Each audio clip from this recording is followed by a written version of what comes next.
Hi guys, just want to walk you real quickly through the slides. We're not going to do a full 18 presentation here. I just want you to get a sense of what we have coming, some things that you might be able to prepare for, and obviously we'll pretty the slides up, and I'll be a little more focused on what I'm saying. But we'll go through the same things that we've been going through. So this is the taken freshly off the new 20-point scale, which you have now. It's in the email that I've sent to you.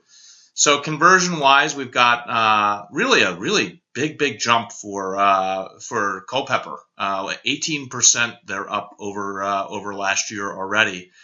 But you can see our numbers overall are fantastic. If you look at any of the numbers that are actually below where we were last year, they're 1 or 2% below. And you know the way the numbers work, if you had a great January last year, you might be taking a great January out. So there's nothing alarming going in the wrong direction, and there's a whole lot of positive things going on with conversion. So we're really doing a nice job.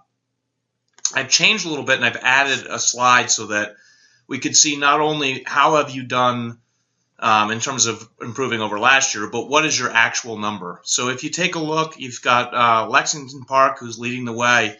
What's really interesting with Lexington Park is, as good as they were last year, they're also leading us. They're doing a really nice job of improving upon it. So they're up in the high 60s now on the buyer side, and they're approaching the 50% on the listing side. They're 49% on the listing side. So good numbers for us all to look at and kind of get a sense of what might be possible. Obviously, there are different markets. There are different challenges. We all know that, but always good to look at who's at the top, figure out, what is it about that team that's getting it done, and what can we learn from it?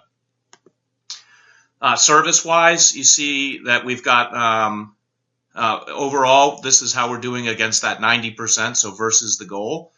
We're doing okay overall. Actually, believe it or not, as bad as my own branch is, we've had massive improvements. We were in the 70s. We're now up in the 80s, so we're getting closer, and so we're starting to see some improvement there. And where we're getting that is also from a new slide that's in your. It's also on your 20-point scale. So this actually shows us what the return rate is. So you can see this red line right here is the actual 35% minimum that we need. So as a company, we don't get any of the service points that we've achieved unless we get a 35% return rate in both NFCU and in USAA. So you can see a lot of our offices are kind of right here around the 35 and above it. A couple of us are below. Again, DC, I just happen to know the number. We've gone from a 13% return rate all the way up to 30%. So the number can be moved, and obviously what we really want to see is getting as far above the line as we can.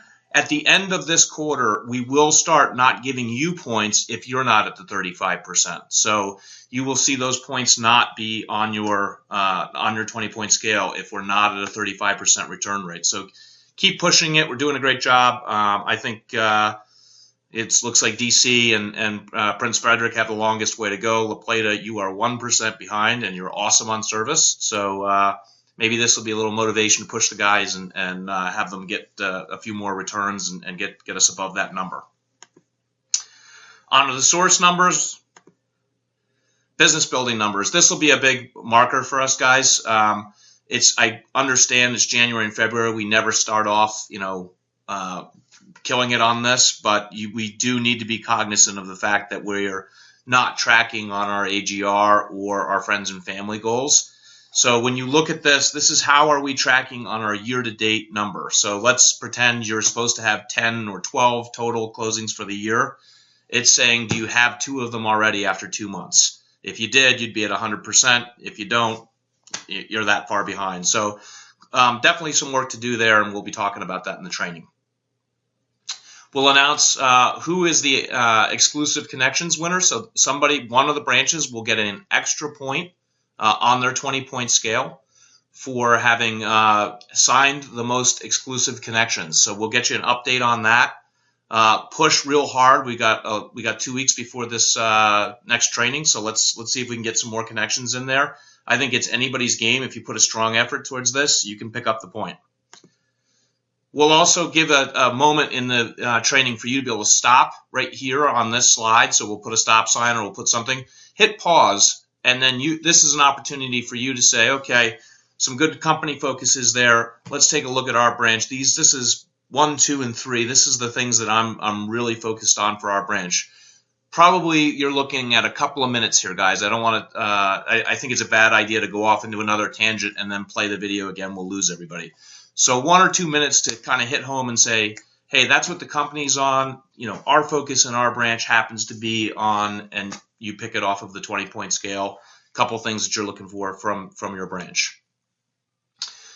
Before we get into the main training of the day, we'll remind everybody that we've got renewals that are coming up on the 15th. What I thought I would do for you guys is have all of your renewal paperwork ready so that you can get the team that's there to start filling out the portions that they need to fill out. The keys to know is that we are not going to make any changes to the fees, and we are not going to make any changes to the policies. Please don't announce that yet. We're 2 weeks away, and you never know what thought patterns. I'm sitting here at Cardis right now, so please don't announce that, but that is the plan, and that's what we would announce to everybody. And then the only thing that will be coming is we'll be explaining how the 20-point scale works in terms of if you make a goal as a branch, then everybody in that branch makes a goal. So I'm pretty close to squaring away all of those policies, and we will be announcing those in the next time. And we'll give a little bit of a hint that that's the kind of thing that's coming. I want people to be focused in on the 20-point scale and trying to figure out how can we as an office get to a certain point. Big part of what our recertification is going to be, I really want people focused in on the relocation smart card. So you'll have this as a printout for the group. What I really want to do is focus the training and the commitment towards, do you know what's on this sheet? Have you checked it off, and can you sign and say, hey, I'm committed to everything that's on this sheet. That's what I'm going to do. If we do all the things that are on here, our numbers are going in really positive directions, and it's because we're doing these things. So really want to focus everybody in and have the conversation happen between branch leader and agent individually to say, this is what's really important in this branch. Here's the couple of other things. That's what's important to relocation. Here's the couple of other things that I really want, in my branch to be focused on. Give you a little room to do that side of things.